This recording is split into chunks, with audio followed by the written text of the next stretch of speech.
Hello everyone, welcome back to my channel. Hi, I'm Sunny and I'm a software engineer. Today in this video, we will see one of the machine coding round problem of BrowserStack. BrowserStack generally asks two different questions during their machine coding round. The first one is to implement a log watching solution which is similar to a tail-f command in Unix. And another problem which BrowserStack generally asks in their machine coding round is about building a backend server using which you can control opening and closing of your browsers and different other activities. So you can think of it like, let's say you gave a command open Google Chrome and your code should be able to open the browser on the system. So for the second problem, I'll be creating one more video where we will see how that problem can be solved. But for this video, we will only focus on implementing a log watching solution.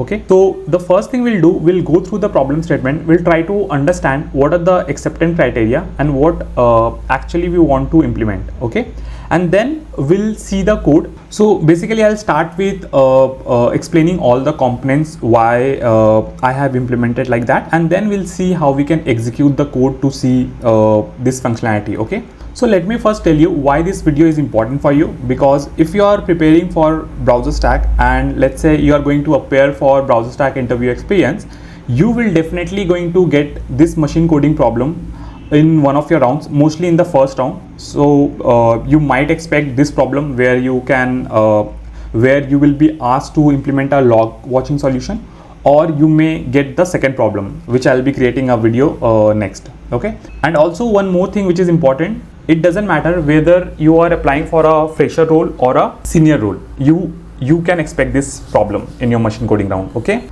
another thing which I want to tell you is that there is a prerequisite in order to solve this problem. You should know, the first thing is that you should be good at one of the object-oriented programming language like Java or let's say Python or similar other language. And the other prerequisite is you should know about WebSockets. So WebSocket is something which we'll be using in this problem solution. So you should know at least like what is WebSocket and how that works, like how you can implement WebSocket. Basically it's a duplex or bidirectional communication you can create between client and server. So that is something you need to know because we'll be using WebSockets to implement this solution. So anyways, I'll be putting some of the resources link in the description. You can check that out. You can learn about WebSockets and probably you can then look into this solution later so that you will have a better understanding. Okay, so anyways, while going through the code, I'll be explaining the WebSocket part also very briefly.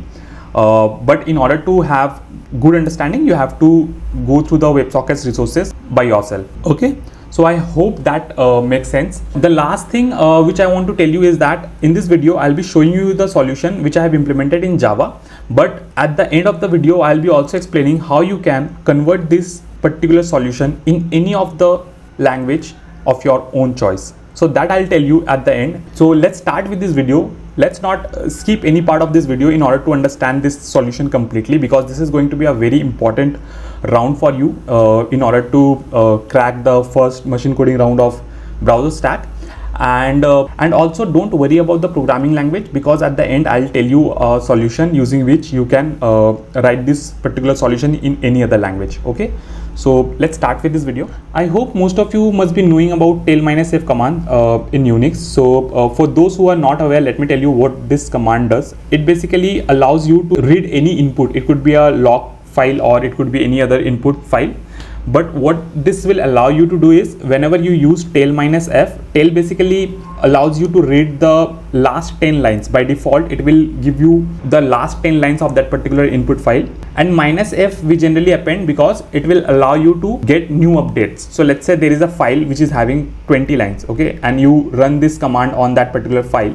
What it will do, it will first give you the last 10 lines of that file, and let's say if there is an ongoing updates happening at the backend, let's say there is a 21st line, 22nd line being added, that will keep wherever you have executed this command, you will be able to see the updated lines as well. So that is the basic function. You can read about more about tail-f. I'll put some resources in the description, you can check that out. But yeah, so that's the basic thing we want to implement.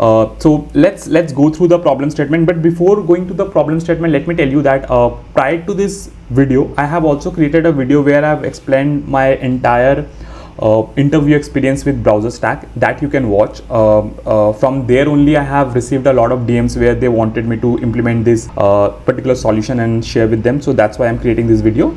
And once you watch that interview experience video, I'm sure that you will get a very good idea about how to prepare for BrowserStack and what all rounds you can expect, what all questions you can expect, what kind of behavioral questions or engineering manager questions you can expect. So that is something I'll recommend to watch before appearing for the BrowserStack interview. Okay, so let's start with this video. So I hope the problem statement is clear. Let me just quickly go through the acceptance criteria. So the first thing it says, the log file is in append only mode. Okay, which means like every time you don't need to create or overwrite the file, you can simply update the new lines in your file. So that's why it is append only. And then you may implement the server in any programming language, so there is no constraint on the programming language. And then what they are saying, so the first point is a server-side program to monitor the given log and capable of streaming updates that happened in it, right?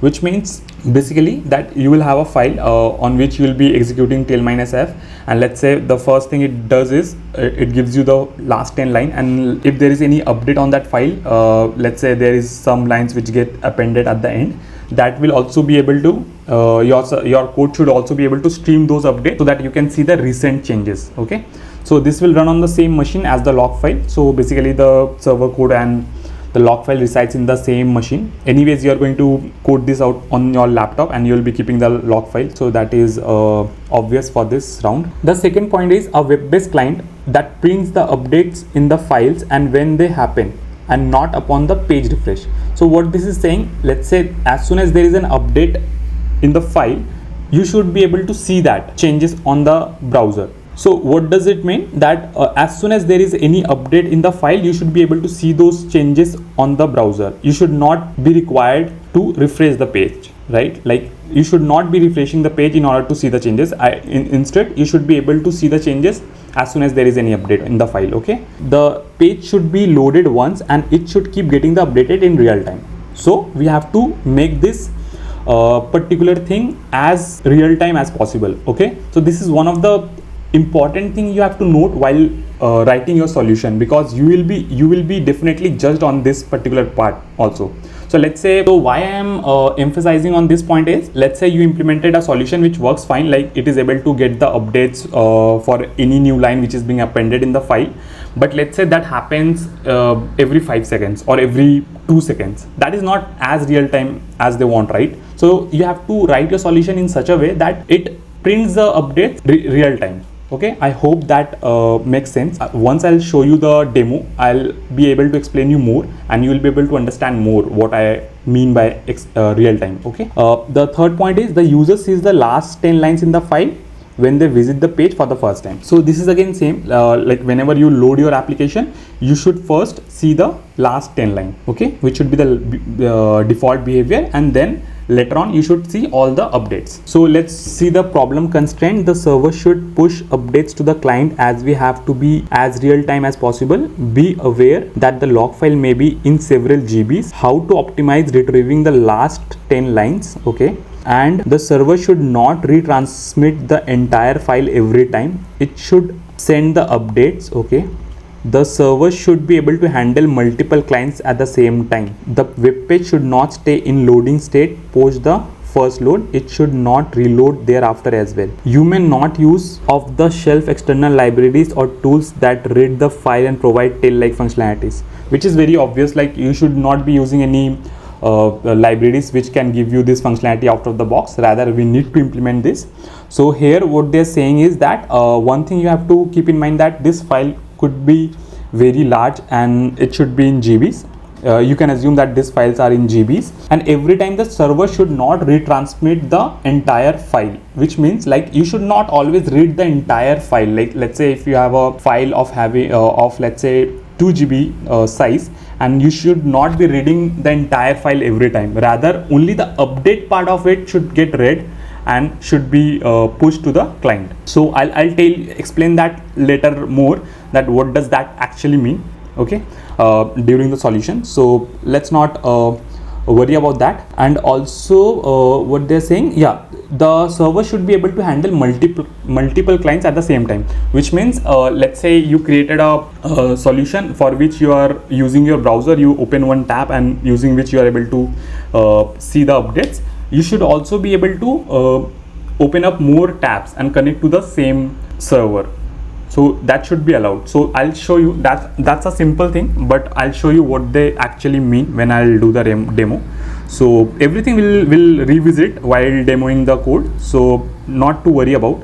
And the page should not stay in the loading state after the first load. So basically once you load the application, it should not be in the loading state. Like once you load the page, it should be similar to any other page once gets loaded, right? Like if the page is still loading, you always see a loader kind of thing in the browser, right, at the top left.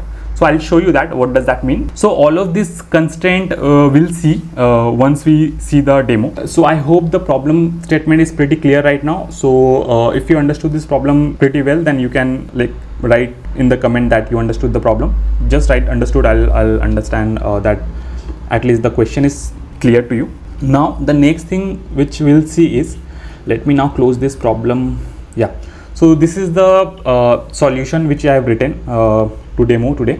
So now let's go through the packages and let's see what all components I have written. So here you can see there are multiple packages: configuration, controller, model, service, and this is our simple bin class. So I am using Java with Spring Boot. So let me just show you the dependencies which I am using. I am using basically Spring Boot starter with WebSocket. As I mentioned that we'll be requiring WebSocket for this particular solution, and along with that we have some Spring Boot related dependencies as well, right? So yeah, that's pretty much about the dependencies. Let's go through different components. So the first thing we have to understand about this solution is that we need to implement a WebSocket using which we can create connection between client and server. So WebSocket is basically a bidirectional or full duplex persistent connection between a web browser and a server. Okay, so that connection first we have to establish. So basically what we are doing, we are reading some file in the backend, right, in the backend server. So what you have to do, you have to build a connection with the browser, so that whenever there is any update you get in the file, you need to push it to the client, right, to the browser, right? So how would you achieve that? For that you need to build a connection. So why WebSocket? Because it remains open. Once you create the connection is there, you can simply communicate between client and server. But in case of REST APIs, let's say if you try to implement this solution using REST APIs, then what you have to do, you basically need to always call for this APIs to get the updates, right? And this won't be real time, right? It will always take some time, because HTTPS always creates a connection, gets the do the request, gets the response, and then close the connection. In order to avoid that overhead, we will go with WebSockets. You can read about WebSockets in much detail. I'll put the resources, but yeah, from here let's continue with the video. So the first thing I'll show you how we can configure the WebSocket. So here you can see first we need to create this WebSocket config, where you need to basically take care of two things. One is to register the Stomp endpoints, and the other one is configure the message broker. Here Stomp is basically a interoperable protocol which is designed for asynchronous message passing between the clients. Okay, so you can read more about Stomp also, like, because all these things comes under the WebSocket part, which is not in the scope of this video.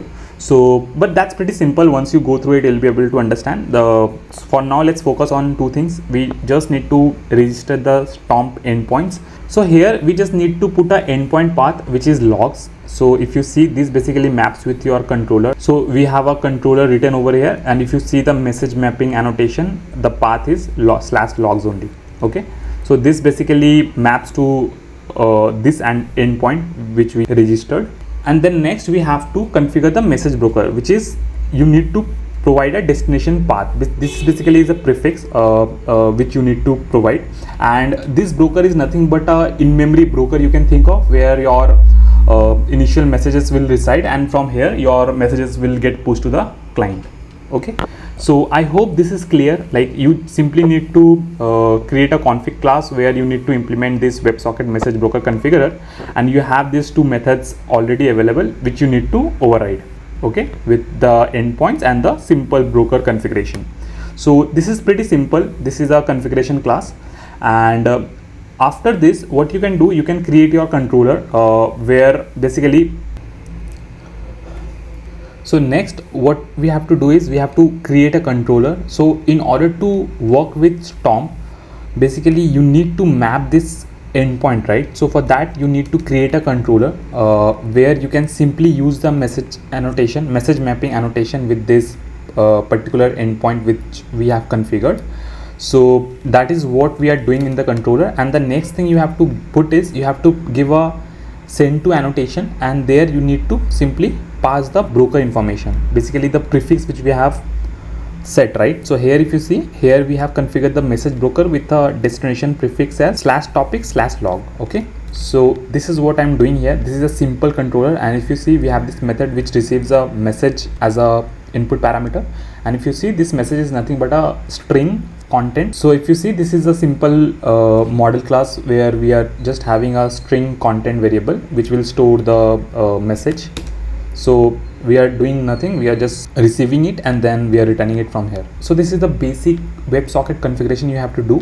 Apart from this, you also need to write a simple HTML web page from where you will be creating a connection with this backend server. Okay, so here if you see, I have just written a simple HTML file where the first thing you have to do is you have to import two JavaScript client libraries, which is one is sock.js and another one is Stomp.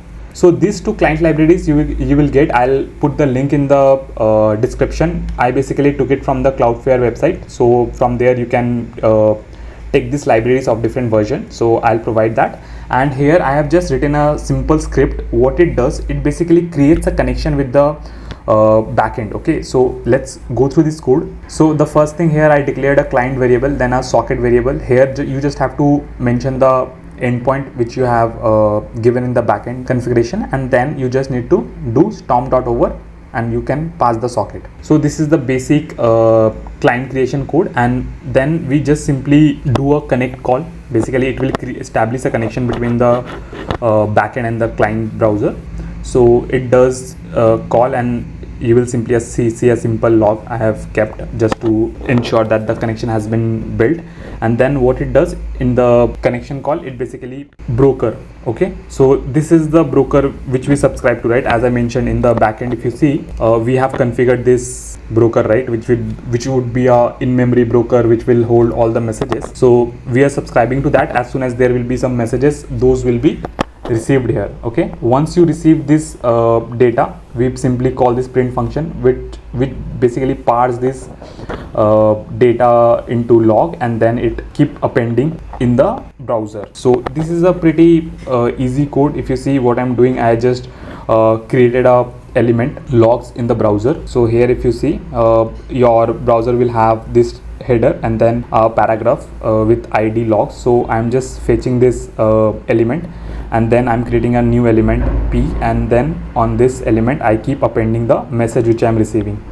Okay, and then I'm appending it to the log element.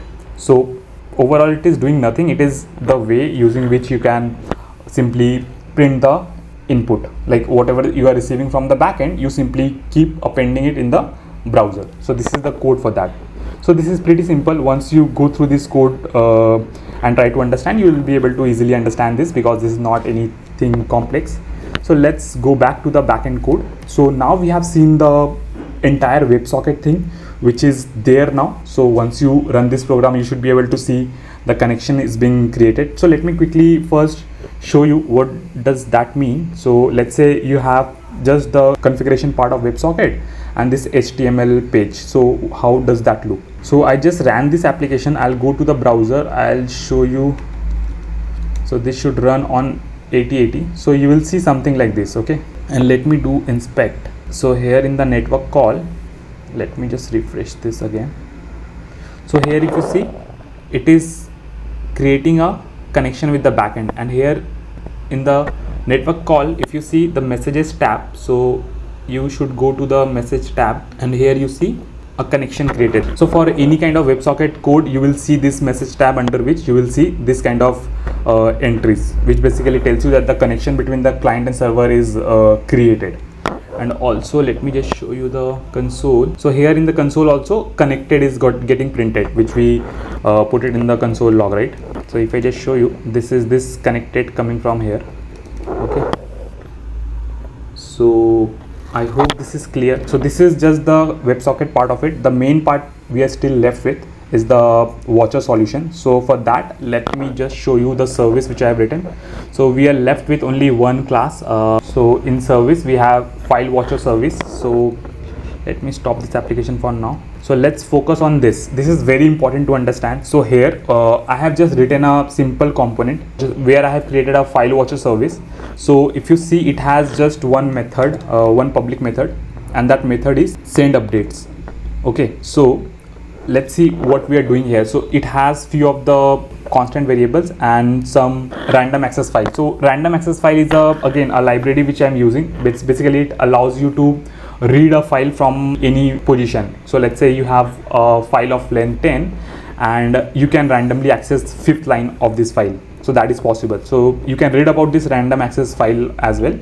But yeah, that's the gist of it, and I'll tell you why I'm using random access file, not any other library. So there is a reason behind it. But before that, let's see what else we have. We have a simp messaging template. So this will allow you to send messages. So you can read about this. These are simple things, but the basic thing for which I am using right now is one is to access the file content at any position. I am using random access file, and then simple messaging template. Simp messaging template is basically used for sending the messages. Okay, now let's see the service. So even before the constructor, let me just show you the method where I am just sending the update. So what this message will responsible for, it is responsible for reading the file, and if there is any update, continuous update on the file, it should be able to identify the updates, and it should be able to read those updates and send it to the client, which means for our case it should reflect on the browser. Okay, so let's say what we are doing initially. So also, if you see, I have annotated this method with a scheduled class. So the first thing you'll notice that this method is annotated with scheduled annotation, where I have provided a fixed delay of 100 millisecond and initial delay of 5 seconds. So we will come to this to understand why I have given these numbers 100 and 5,000. But before that, let's understand the functionality of this method to basically understand other parts better. So the first thing I'm doing is I'm just calculating the length of this file. So this random access file will be able to tell me the file length. So let me just show the constructor to you. So in the constructor, if you see, I have created this random access file where I have given the file name. File name is nothing but your log.txt, and if you see, the log.txt is one file which I have created here, which has some content. Okay, so this is just the reference of that file, and it is in read mode. Basically I'll just be reading it, because this file watcher service has nothing to do with any updates. This is just responsible for reading the file. Okay, the updates can be done by some other thread or some other file or class. Okay, so that is something we should not worry about. We just focus on reading the file. So I have just created this random access file with the file name reference and mode as read mode, and the offset is the I have called this method. I'll show you this what it does, but just offset means what is the last read position.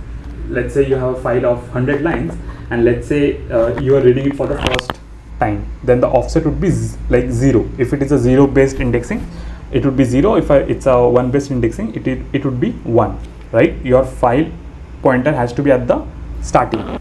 So this is about that. So let's first understand that random access file has this method length, which will give you the file length, and then you have this method seek. What does it do? It basically helps you to move the pointer to a certain offset. So let's say you want to read the file content from the 5th line, then you can simply pass your offset as 5, and this random access file will move the pointer in the file to the 5th line, and whenever you read from that position, you should see 5th line, 6th line, and so on. Okay, so that is what I'm doing. I'm just getting the file length, I'm just setting up the offset, and the next thing which I'm doing is that I am getting the file pointer. What is the current file pointer? So let's say using offset, using seek method, if this condition satisfies, which means 5 is less than 10, then you just read the file. So you just do a read line, which means it will read the file line by line. Okay, so you will get the latest file data here. And then what I'm doing, I'm just creating a content, basically a payload, where I have kept this template.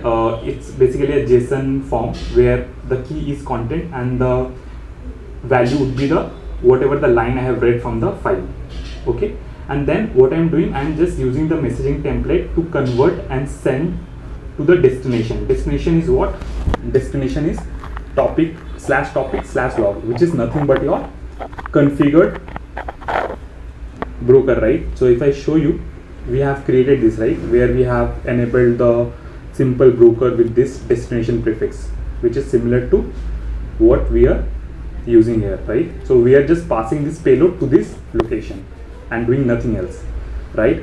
And how long this will continue? This will continue till the file length. So let's say your pointer is at fifth line and the file length is 10, then it will do it for next 5 lines, right? Once that is done, your pointer will reach to the last line, which is your file length, right? Now this while loop will end, and then you will get chance to set your offset again. So let's say you have already read till the last line, which is, let's say for our case, we were assuming that it is 10, right? So you will set the pointer with 10, right? And next time when it will try to read, it will try to read from 11th line, right?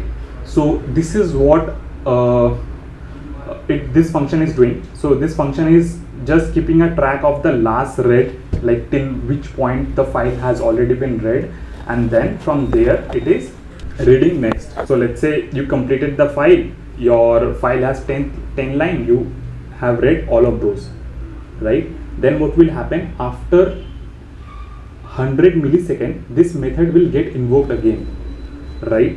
And again it will check if there is any new line appended to the file. If that is the case, this function will again be called, right? Your length will get changed, right? So let's say initially you have 10 length, but now on the after 100 millisecond you get to know that your file length becomes 12, right? And as you updated the offset previously, you just use the seek function to bring your pointer to that point, right? And again after this, when you again try to get the pointer, you will find the 12th line and you will read the file accordingly. So I hope this method is clear. So once you set the pointer to the current offset, you will just use this while loop.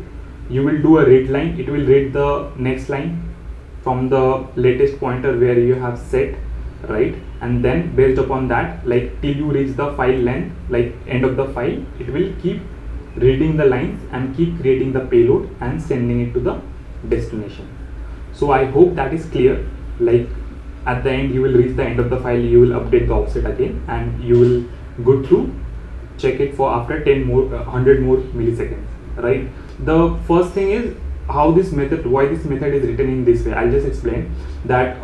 Like as you see, there is an annotation @scheduled, which will keep calling this method, right, at the interval of 100 milliseconds. You can reduce this further as per your need, so that it can be as real time as possible, right? That is one of the acceptance criteria, right? So you have to keep this as small as possible, so that the updates are very frequently being pushed to the client, to the browser. So as soon as the update is there in the file, any new line got appended, that has to be there on the that has to be updated on the client, on the browser, right? So that's why I kept this 100 millisecond. I can always go to 10 millisecond as well. That shouldn't be a problem. And this you can get clarified with your interviewer, like how frequently they want. Okay, it also depends, like if you are aware that 100 millisecond is good, you know that updates are not so frequent, so you can tune this value up as per your requirement. And this initial delay is basically allows you to come up your application. Let's say you start this application, you run this application for the first time, so it will take some time, right, in order to initialize everything. So I just kept the initial delay as 5 seconds. So once the application is completely up, then it will read the file. Okay, by that time whatever is the update on the file, it will always get the latest last 10 lines. So I hope this portion is clear, this method is clear why we are doing read in this manner. And one thing which is very important is random access file. So this basically gives you a capability which helps you to read file from a certain position. Otherwise, so let's say instead of random access file, if you are using any other library which doesn't allow you to read from any random pointer, then what you have to do, you have to always read the entire file, scan through the file, you should find that line, the last red line, and then accordingly you have to push the updates. So that is not the optimized way of doing it, rather not feasible, right? If let's say the file size is huge, let's say 10 GB, 15 GB, 20 GB, and your RAM size is much lesser, 2 GB, 3 GB, then that solution is not feasible. Okay, you won't be able to implement that way. So I hope this part is also clear why I'm using random access file. For any other programming language, you should be able to get similar libraries which have similar sort of capabilities. So I hope this class is clear. So let me now show you the initial offset method.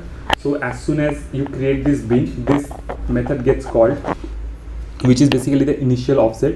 So what I'm doing, as I mentioned, right, initially it should read the last 10 lines. So this method does that only. What it is doing, it is just reading through the file.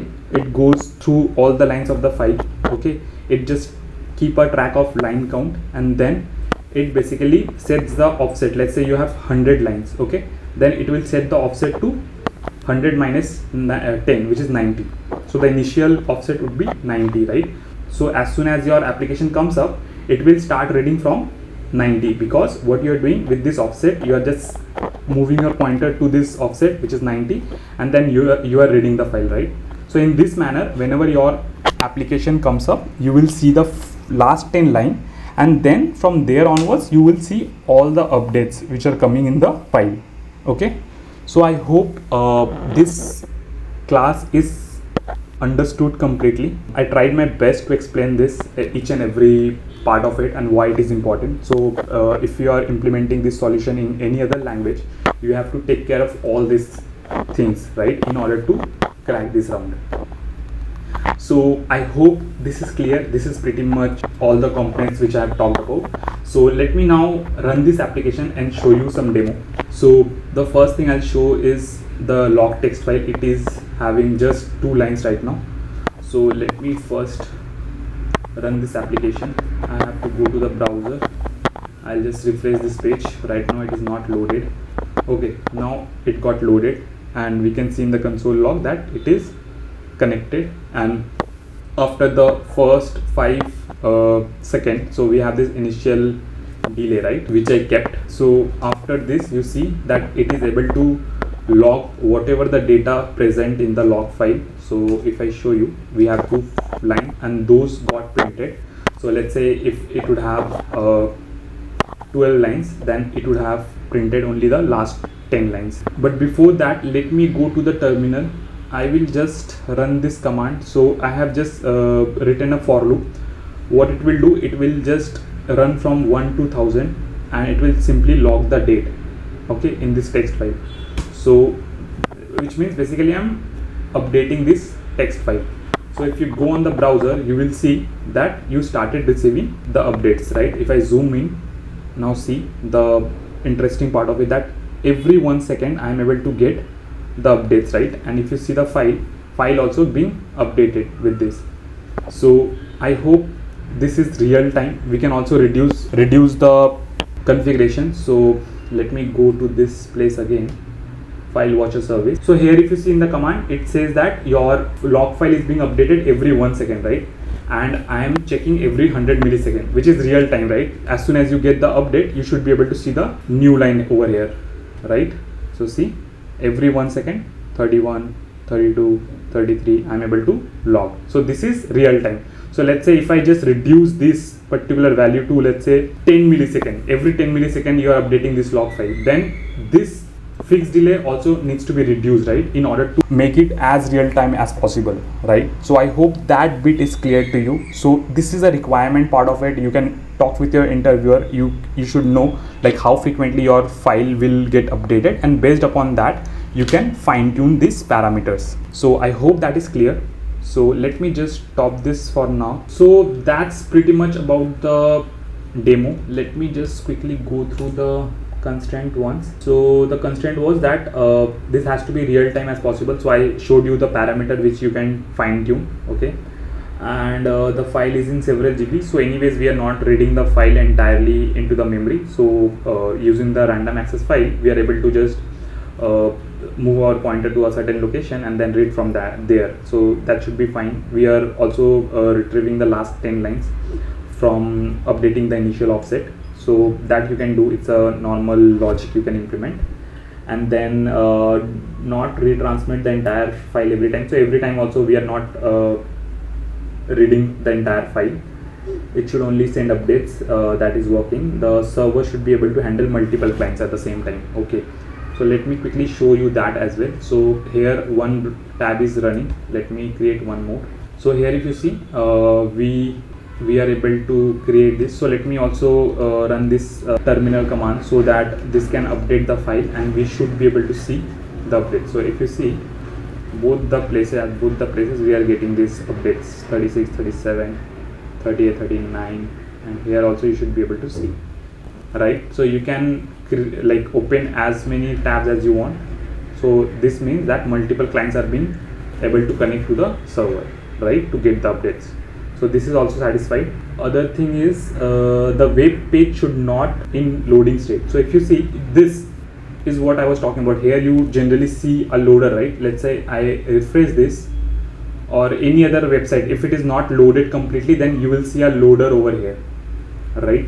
But for us, if you see, all the tabs are completely loaded. So that is also been taken, and this is also there, like we are not using any existing library. So yeah, pretty much this is what we wanted to implement, and we have our solution. So I hope you like this problem. This is a pretty interesting problem which I got in one of the machine coding round in BrowserStack. So yeah, that's pretty much about the code.